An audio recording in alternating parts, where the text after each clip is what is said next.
What if I told you that the most famous architectural artist in history wasn't creating fantasies at all, but documenting evidence of something far more disturbing than anyone dared to acknowledge? What if every engraving, every meticulous line etched into copper, every impossible structure captured with photographic precision was actually a forensic report from the scene of humanity's greatest cover-up? The name Giovanni Battista Piranesi should make you uncomfortable. It should make you question everything you think you know about the timeline of human civilization. Because what this man documented in the 18th century wasn't imagination, it wasn't artistic license, it was testimony.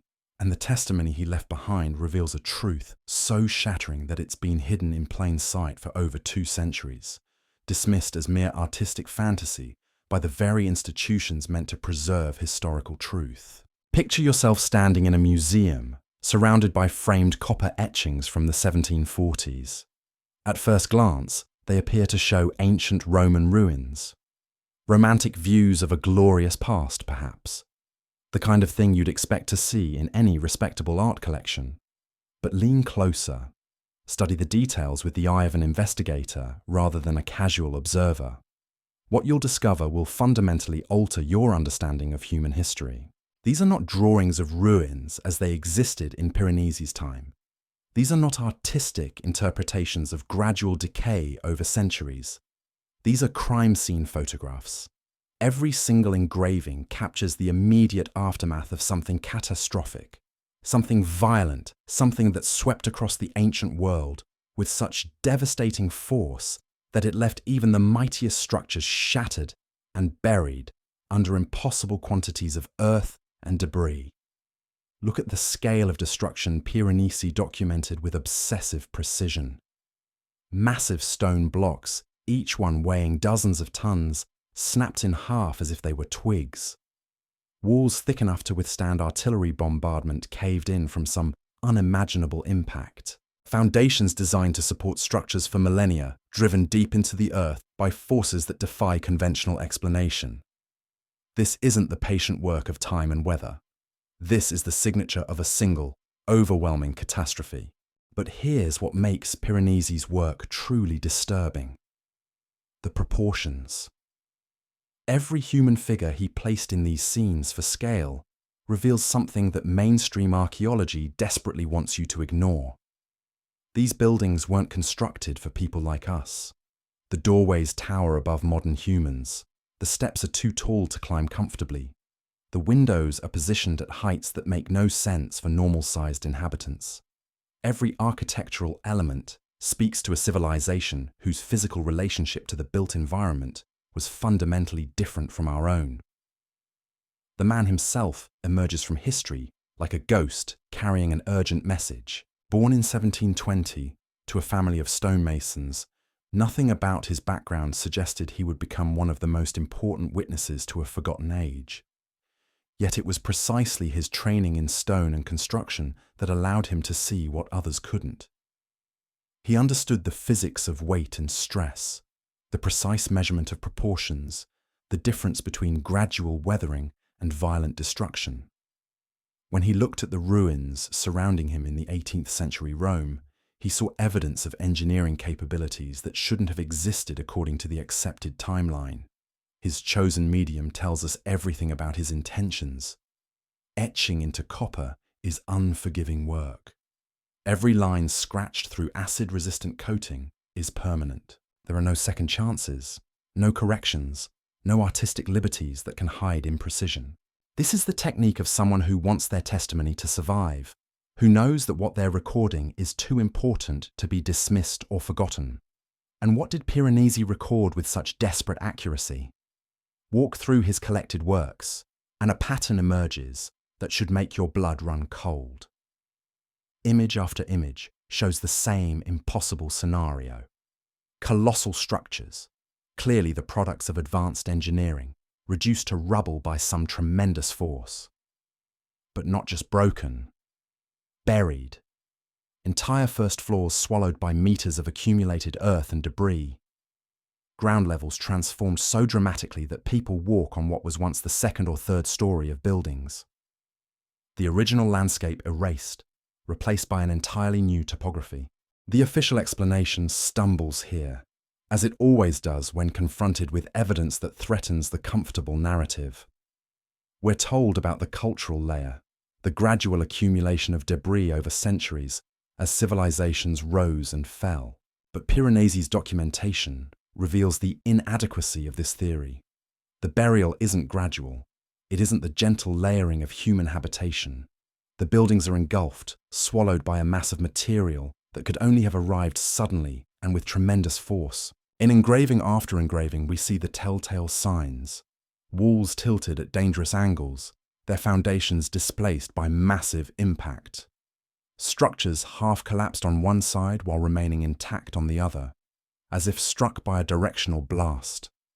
And everywhere, the earth itself seems to have risen up to consume what it was meant to support. This isn't artistic interpretation. This is forensic documentation of a disaster so complete that it transformed the very face of the planet. But perhaps the most unsettling aspect of Piranesi's testimony isn't what he shows us about the destruction, but what he reveals about the scale of what was destroyed. These weren't primitive structures built by people struggling with basic engineering principles. These were the products of a civilization whose capabilities we can barely comprehend today.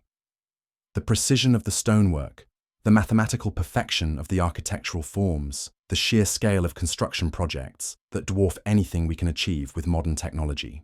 Every engraving forces us to confront an uncomfortable truth.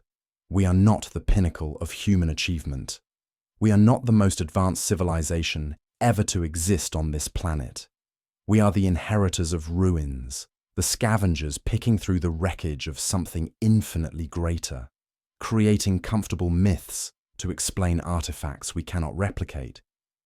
And Piranesi, working in the shadow of these impossible monuments, dedicated his life to preserving the evidence before it disappeared entirely. The question that haunts every page of his work is simple and terrible. What force could reduce such mighty structures to ruins? What catastrophe could bury entire cities under meters of debris? What event could wipe out a civilization so advanced that even its ruins surpass our modern capabilities?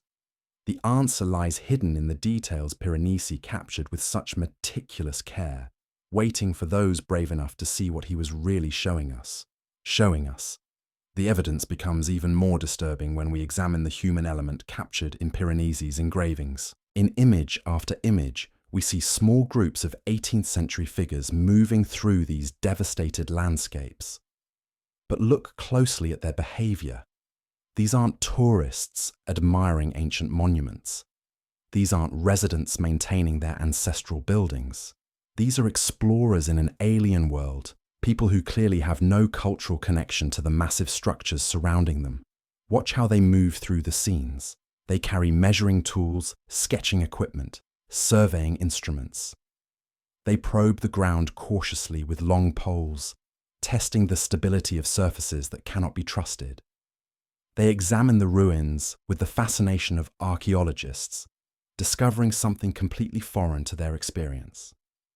These are not the descendants of the builders. These are strangers, newcomers, people who found these structures rather than inherited them. The contrast between the figures and the architecture they explore is shocking. Next to the precisely cut megalithic stones, the 18th century humans look like children playing in a giant's house. Their own constructions, visible in some engravings as small wooden or brick structures huddled in the shadows of the ancient monuments, appear crude and improvised by comparison. This isn't architectural evolution. This is replacement. One civilization gone, another struggling to rebuild in its shadow using techniques they barely understand. But Piranesi's testimony contains an even more explosive revelation, one that challenges everything we think we know about 18th century technology. Modern analysis of his original copper plates has revealed something extraordinary. Under high magnification, the marks on the metal don't match what they should if created by traditional hand engraving. Instead of the irregular V-shaped grooves left by manual tools, researchers discovered patterns of tiny, perfectly uniform dots, evenly distributed across the images. This dotted pattern is the unmistakable signature of a photochemical process. It's what happens when light strikes a light-sensitive coating and chemically develops the image. In other words, Piranesi was using a form of photography decades before its supposed invention. The implications are staggering. How did one man produce over 1,500 detailed engravings in his lifetime using traditional methods that should have taken months for each plate? The answer is that he didn't use traditional methods at all. The device that made this possible was the camera obscura, officially dismissed as a simple drawing aid. But what if Piranesi or his teachers knew something more? What if they possessed chemical compounds that could fix projected images directly onto copper plates?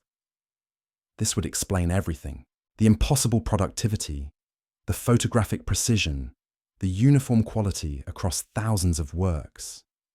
It would also explain why the Vatican moved so quickly after Piranesi's death to secure complete control over his copper plates. Every single matrix was purchased and centralized under direct church supervision. A special institute was established ostensibly to preserve these artistic treasures, but perhaps the real purpose was control. Perhaps these plates contained evidence of technology that wasn't supposed to exist in the 18th century, evidence that needed to be catalogued, managed, and kept away from independent researchers who might ask uncomfortable questions about how they were really made. This revelation transforms our understanding of the period entirely. It suggests that fragments of advanced technology survived whatever catastrophe destroyed the giant civilization. Knowledge passed down through secret channels, preserved by those who understood its importance. Piranesi may have been initiated into techniques that officially didn't exist, equipped with tools to create an imperishable archive of evidence too crucial to lose. His copper plates aren't art, they're data storage. A library of images preserved in metal, designed to survive for centuries, waiting for a future generation with the knowledge and courage to read them correctly. We are that generation. We have the analytical tools to examine his plates and reveal their secrets. We can compare his images with archaeological evidence worldwide and see the global patterns he documented in one city. And what emerges from this analysis is terrifying in its implications. Piranesi's Rome wasn't unique. The same massive architecture, the same impossible proportions, the same evidence of catastrophic destruction exists everywhere. The megaliths of Peru with their precision-cut stones, the temples of Egypt with their inexplicable engineering, the submerged cities found off coastlines around the world, the perfectly circular crater lakes scattered across continents, all of it pointing to the same conclusion. This wasn't a local disaster. This was a global catastrophe that affected every inhabited continent simultaneously. The giants didn't live only in Rome. They built everywhere, and everywhere their world was destroyed in a coordinated cataclysm that left only ruins and carefully constructed lies about who built them and when. The survivors, smaller and weaker than their predecessors, inherited a planet full of structures they couldn't understand or replicate. They did what any traumatized population does when confronted with evidence of their own inadequacy. They created stories. They invented histories that made the impossible achievements comprehensible within their limited understanding.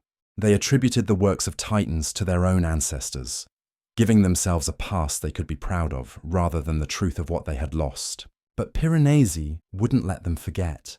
He couldn't forget because his training wouldn't allow it. Every line etched into copper was a legal document, admissible in the court of truth. Every image was permanent testimony that would outlast the lies being constructed around it. And now, across the centuries, his message finally reaches us. The evidence was always there, preserved in metal, scattered in museums around the world, waiting for someone to ask the right questions and follow the proof wherever it leads. Giovanni Battista Piranesi died in 1778, taking whatever secrets he possessed to the grave. But his testimony lives on, etched permanently in copper, impossible to destroy or suppress. Every print made from his plates is another copy of the evidence, scattered across the globe in museums, private collections, and archives.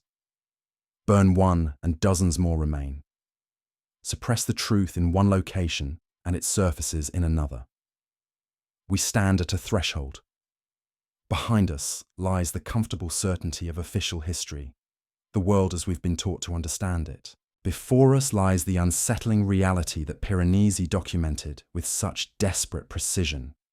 A world where our civilization is not the culmination of steady progress, but the aftermath of catastrophic destruction. Where we are not the builders, but the inheritors. Where our proudest achievements are pale shadows of what came before.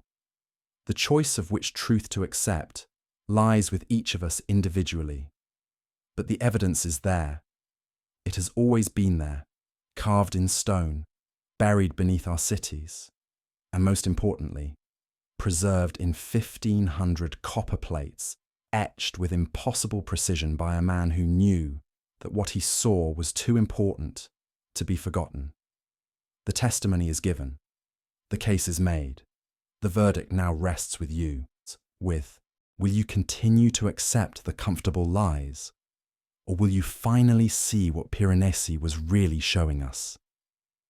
The truth has been hiding in plain sight for over 2 centuries. All it required was someone willing to look with eyes unclouded by the stories we tell ourselves about our past.